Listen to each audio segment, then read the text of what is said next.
Hi, welcome back. This week on Positive Parenting, we're going to talk about the I in time. The I in time stands for instruct. So, last week we talked about how to talk to our kids, to understand them more, to know what they need. But once we know what they need, what skill they're lacking, what support they'd like from us or advice, then it's time for us to instruct, to give them guidance on how to behave and how to increase those positive interactions. So, how do we instruct our kid on a social skill? Don't they just figure that out? Well, some skills, yeah, they pick up from watching us and talking to us and just interacting. But some skills are harder, or some kids need more support. That's okay. There's a way that we can do that as parents that's positive. So, when you instruct your kid on a skill, what you're going to want to do is first start the conversation, hook them, introduce them to whatever skill you're teaching. Let's start with following instructions.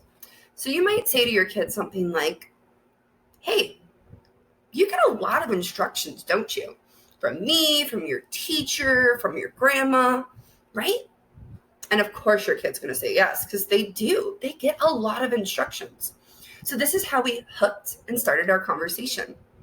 Once you've started this conversation, the next thing we want to do when we instruct our kids is to tell them the appropriate behaviors. Give them the things to do. This can look like a lot of different ways. But for following instructions, it might look something like, "So, I want to talk to you about how to follow instructions the right way so you're super good at it. When you follow instructions, I want you to look at me, say okay, and just do the thing I asked right away, and check back to make sure there's nothing else." I broke it down really simplistically so that way a kid who might be struggling with instructions knows exactly what to expect and exactly what to do. That is the appropriate behaviors that I want. You can modify it for your kid. Maybe it's just, "Hey, say okay and get it done." That's fine too. Once we've told them what we wanted to do, we need to give them a reason. Reasons are so important for kids. It does two things when we give them reasons. One, it makes it more likely they're going to do the behavior because they understand why it's important to them. Two, it allows them to take that behavior and do it in other places because they know why that behavior needs to be done. So a reason to follow instructions like this is you're going to get that yucky stuff you don't want to do out of the way. And then you'll have more time to do fun stuff like play video games or go on Instagram, right? You could also say something, when you follow instructions like this, you're more likely to get everything done. So you're going to feel really good about yourself because you got all your chores and homework done. So relaxing is actually going to be relaxing. That can be for older kids. Now, once we've given a kid a reason, the last thing we're going to want to try to do with them is practice that skill. Practice makes perfect. And when we practice, it gets our muscle memory going. You don't tell a kid how to shoot a basket and then just think they're going to go on the court and do it. You tell them, show them, and then have them practice before the big game. Social skills are the same.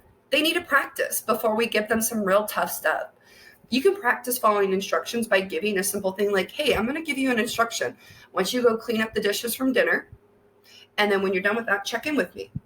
They should look at you, say okay, and just go do it. You could also do it more fun if you have younger kids.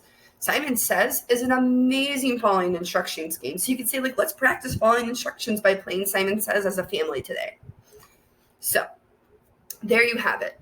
The I in time is to instruct our kids on the skills they need. And now as parents, we know a positive way to teach our kid those social skills so they're able to successfully do that. Next time, we'll tap into the M of time and keep going so the time we spend with our kids is the most positive and best it can be. Until next time.